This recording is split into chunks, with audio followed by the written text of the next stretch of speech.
And joining us on our WMAL Newsmaker hotline, I just like saying it, is filmmaker Phelim McAleer. Now, you know Phelim because he made that really wonderful film called Not Evil, Just Wrong, which blasted apart all of the false claims in Al Gore's An Inconvenient Truth. Well, Phelim McAleer is back, and his newest film, Frack Nation, absolutely destroys all of the mythology around the quote-unquote dangers surrounded fracking.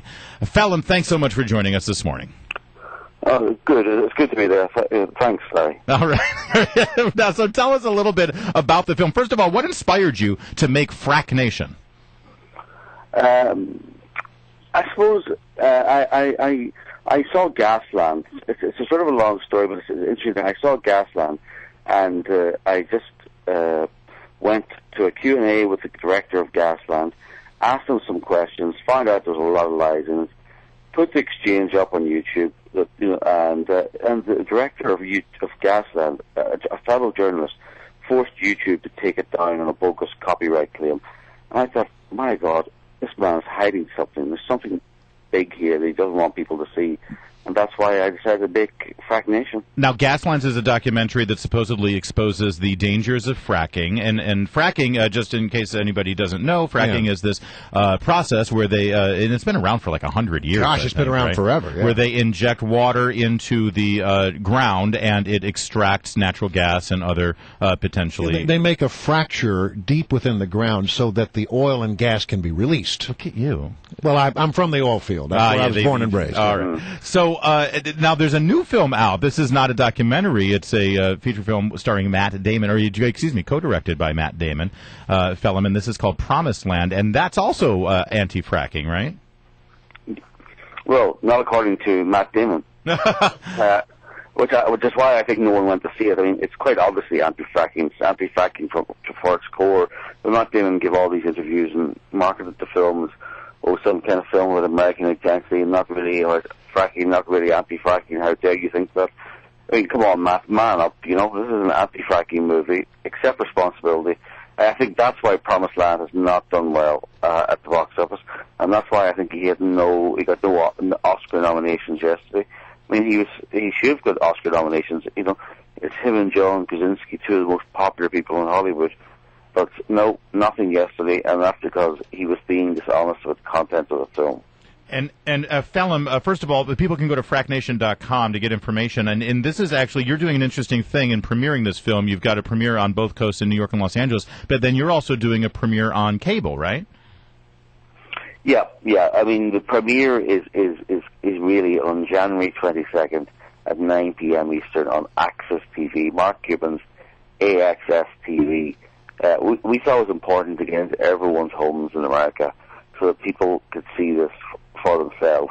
So we're putting all our energy into promoting the premiere on January 22nd, Tuesday, January 22nd, Mark Cuban's AXS TV at 9 p.m. Eastern. Great. And so everybody can see this. This is fantastic. And good for Mark Cuban for actually opening up distribution for films that I'm sure he doesn't necessarily agree with.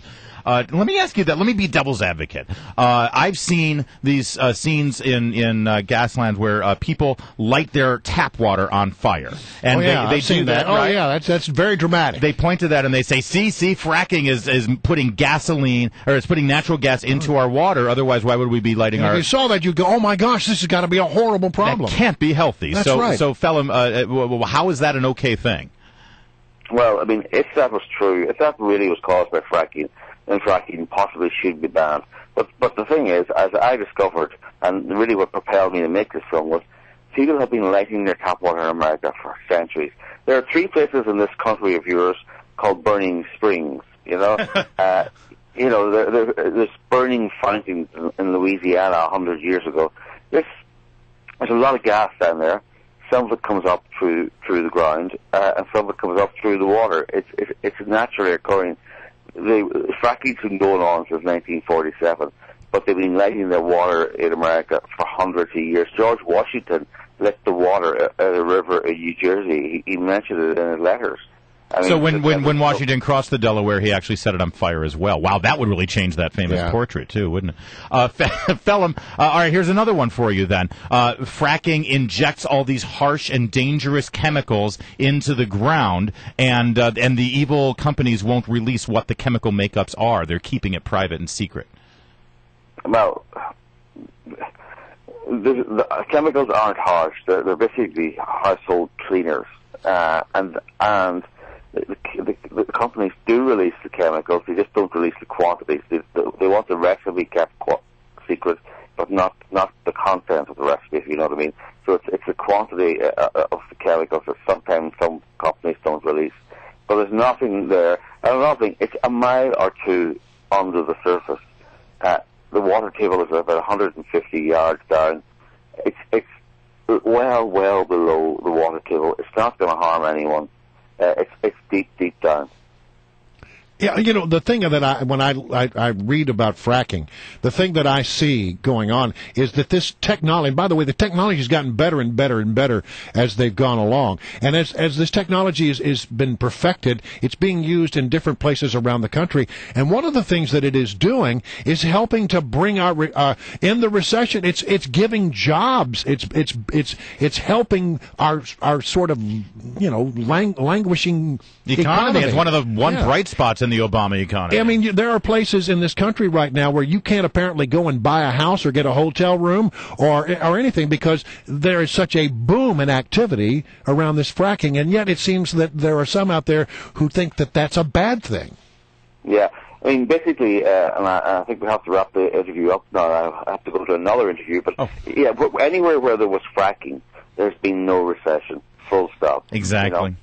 All right. That's just amazing. Phelim, thanks so much. And really quickly, come clean now. How many millions did you get from Big Energy to make this film? No, we raised the money through Kickstarter, a crowdfunding website. 3,300 great Americans give us $212,000, sent it through all donations, an average of $60 each. I'm not like Josh Fox, who makes Gasland through HBO and gets millions from them. I'm not like Matt Damon, who gets millions from United Arab Emirates to make Promised Land. No, this is funded by the people. It's a film by the people for the people, and it's going to be on Access TV on January 22nd at 9 p.m. Eastern. Great. Phelim, thank you. Good luck with the film. Thanks for joining us this morning. I know you got a busy schedule with your promotion of the film. Always great to have you, Phelim McAleer. Just so you know, Brian, I knew the answer to that question. It was one of those questions that I knew the answer to. It's a very cool thing. Instead of asking for funding from corporations or from studios, he opened it up to the public, put up a website, and said, here's the movie I want to make, and he gave a little teaser and then said, would you like to invest in this movie? And like 3,000-4,000 individual American citizens put in money because they wanted the truth to be out there. I like that idea.